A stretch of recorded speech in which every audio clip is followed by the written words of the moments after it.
If you like this video, subscribe to my channel, but let's get right to it. I finally got around to seeing Once Upon a Time in Hollywood.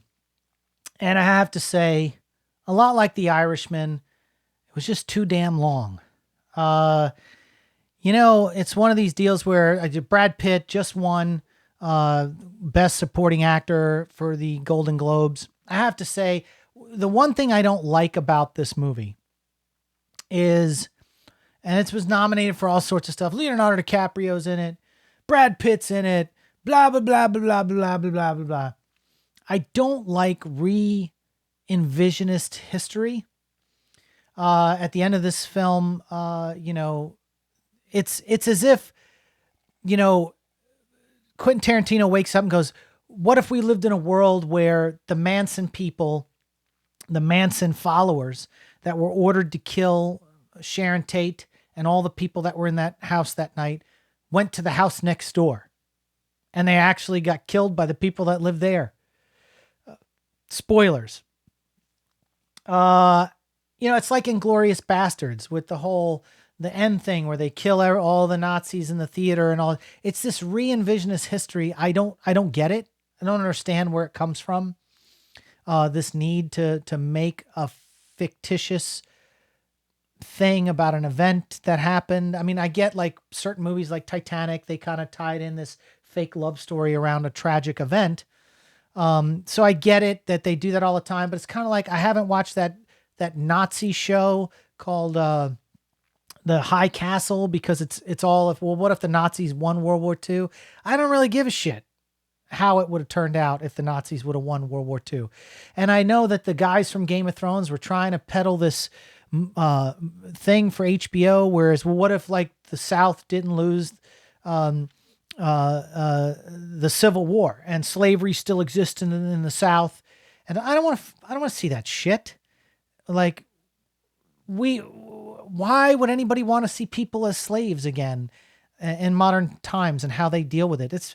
I don't get it, but that's why they shit can that project altogether. So going back to Once Upon a Time in Hollywood, I didn't like this re-envisionist Hollywood thing. Like, I get that this guy, it was almost like Quentin Tarantino had all these cool things that he liked when he was a kid, like the show FBI and all this other kind of stuff. And he just wanted to like use CGI to reenact and put a guy in the scenes and all this. It's like, if you'd have just cut out all the reenacting stuff, the fake movies within and TV shows within the movie probably would have lost a good 20 minutes and came in at a decent runtime, but you didn't.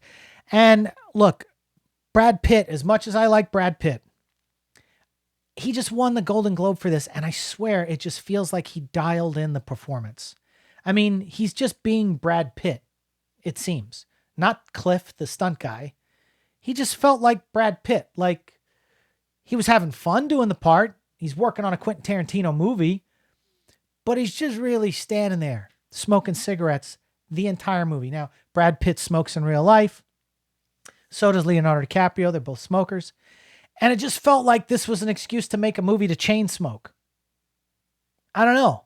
I just didn't feel a connection with any of these characters. Now, Leonardo DiCaprio in certain scenes put on stellar performance, but like, I just got done watching a couple of weeks ago streaming. I was bored and I put on The Aviator, and damn, Leonardo DiCaprio is so good in that film.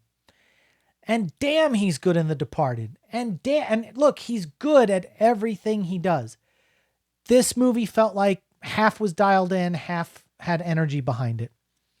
I didn't understand the re-envisionist history. I saw there was a brouhaha about the guy who did the Bruce Lee, that they made him out to be this arrogant guy and blah, blah, blah. And his granddaughter came out and said, no, my grandfather wasn't like this, or whatever the case may be, the daughter. And I can't figure out, everyone's going nuts over this movie. And I just thought it was kind of boring.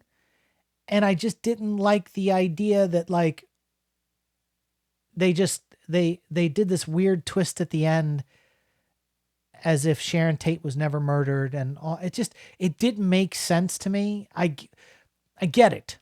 over 200 crew members worked on this show, and the costumes were great. The set dressing was fantastic. But like, I didn't need to see this whole scene where Brad Pitt had these cans of dog food and were turning them upside down and smoking a cigarette as they fell out of the can and landed in a dog bowl. Like, it was just weird. And, but I like The Hateful Eight. I like, Reservoir Dogs. I like the older Quentin Tarantino. And I know he's got one more movie left in him. Dude, come on, get it over with, man. Put us out of our fucking misery. Because, Pulp Fiction, Reservoir Dogs. I mean, he even wrote True Romance, which was a great film, even though he didn't direct it. And like, he was good back in the day, and you can find things that you like in his stuff now. But I mean, even like Kurt Russell, it just dialed in, man. Like, the narration felt dialed in. Everything just felt paint by numbers.